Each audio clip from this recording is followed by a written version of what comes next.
Hi நண்பர்களே, இன்னைக்கு உலகம் கொஞ்சம் வேற மாதிரி இருக்கு. என்ன நடந்துட்டு இருக்கு அப்படின்றத பார்ப்போம். முதல் செய்தி என்னன்னா, கனடா, யுஎஸ் இந்த 2 நாடும் இவ்வளவு வருஷமா நல்ல நண்பர்களா இருந்தாங்க. ஆனா திடீர்னு இப்போ டாரிஃப் வார் அதிகமாயிட்டு இருக்கு. யுஎஸ் கனடா மேல 50% டாரிஃப் போட்டிருக்காங்க. பிரைம் மினிஸ்டர் கார்னே நாங்க அட்டாக் பண்ணப்பட்டோம் அப்படின்னு சொல்றாரு. இதுக்கு முன்னாடி எப்பவுமே பேசாத அளவுக்கு ஸ்ட்ராங்கா பேசியிருக்காங்க. ஹானஸ்ட்லி சொன்னா இது 2 சிஸ்டர்ஸ் நேஷனுக்கு நடுவில் ஹெல்தி ரிலேஷன்ஷிப் மாதிரி தெரியல. செப்டம்பர் முதல் கனடாவும் டாலர் டு டாலர் டாரிஃப் போட போறாங்க. 2 நாடும் மக்களோட டெய்லி லைஃபை பாதிக்காத அளவில் சீக்கிரமா ஒரு முடிவு எடுப்பாங்கன்னு நினைக்கிறேன்.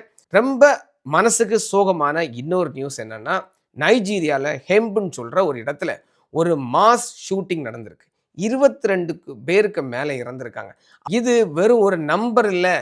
ஒரு நாள் காலையில் சாதாரணமான வாழ்க்கையை வாழ்ந்துட்டு இருந்த இந்த மக்கள், இந்த ஊர் மக்கள் ஒரே ஒரு நாளில் இத்தனை பேரை பலி கொடுத்து இவ்வளோ சோகத்தில் ஆழ்ந்திருக்காங்க. இது மாதிரியான விஷயங்கள் வேர்ல்டு நியூஸில் ஒரு சின்ன ஹெட்லைன் மாதிரி வந்து போயிடும்.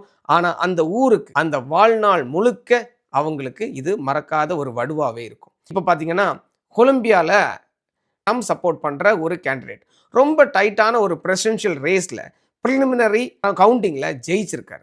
பாலிடிக்ஸோட இருந்து இன்னும் ஒரு பாலிடிக்ஸ் நியூஸ் அடுத்தது என்னென்னா, ஈரான் யூஎஸ் தான். ஈரான் யூஎஸ் விஷயம் நாம் நிறைய நாள் ஃபாலோ பண்ணியிருக்கோம், நிறைய பேசியிருக்கோம்.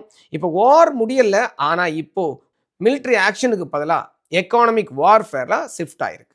யூஎஸ் ட்ரெஷரி வழியாக ஈரானையும் அவங்க கூட ட்ரேட் பண்ணுற நாடுகளும் எங்கள் கூட நில்லுங்க, இல்லைன்னு சொன்னால் நீங்கள் எங்களோட டைரக்ட் எனிமி அப்படின்னு சொல்கிறாங்க.